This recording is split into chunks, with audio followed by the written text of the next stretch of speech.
Now, Graham, before we go, I want to talk to you about medical students in the US skipping their lectures. A quarter of second-year medical students said that last year they almost never attended class. This sounds very naughty. It is a bit naughty, but I think we have to think more creatively how we train our future doctors. And it's a trend worldwide, really, that bright young medical students are very expert at online learning. They realise that the knowledge doesn't come exclusively from their professors and lecturers.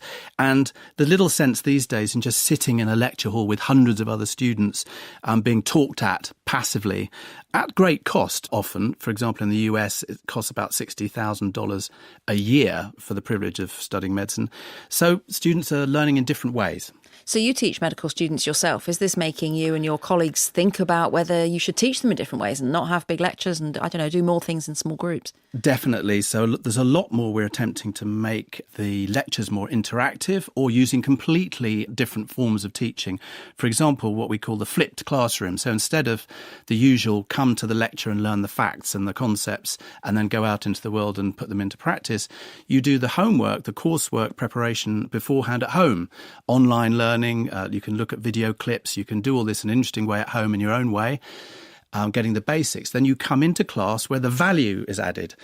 You can apply it to a real patient case scenario, which is how medicine is practiced, of course, and where real learning, valuable learning, can then happen with a facilitator. And I guess since you trained to be a doctor, there are these amazing things now, aren't there, that medical students can do? There's so much online and there's brilliant cartoons and ways that help people really remember all the stuff. Well, they say, absolutely, and they say that students talk about medicine these days being like trying to drink from a fire hose. There's just so much new information there that they have to learn. And a lot of it is factual stuff they need to recall and memorise.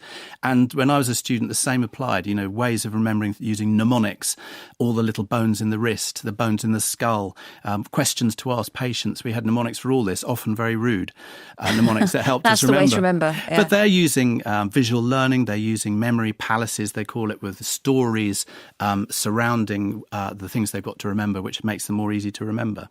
But at the end of the day, isn't the bit where the students really learn is later on in their course where they actually start interacting with real patients? At the beginning, it must be frustrating trying to learn all that stuff. Totally. And it's still true that the patient is where the patient will teach you everything you need to know about medicine in a way. There's so much more to being a doctor than knowing and remembering stuff. It's all there online.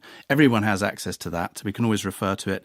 But we need to know about how to deal with patients, how to solve problems, work in teams, communicate. There's so much that they need to learn, which comes not from books. Well, thank you very much, Graham Easton, for joining us today, and to the producer of Healthcheck, Paula McGrath. I'm on Twitter @Claudia Hammond, and we do like getting your comments on anything in the programme.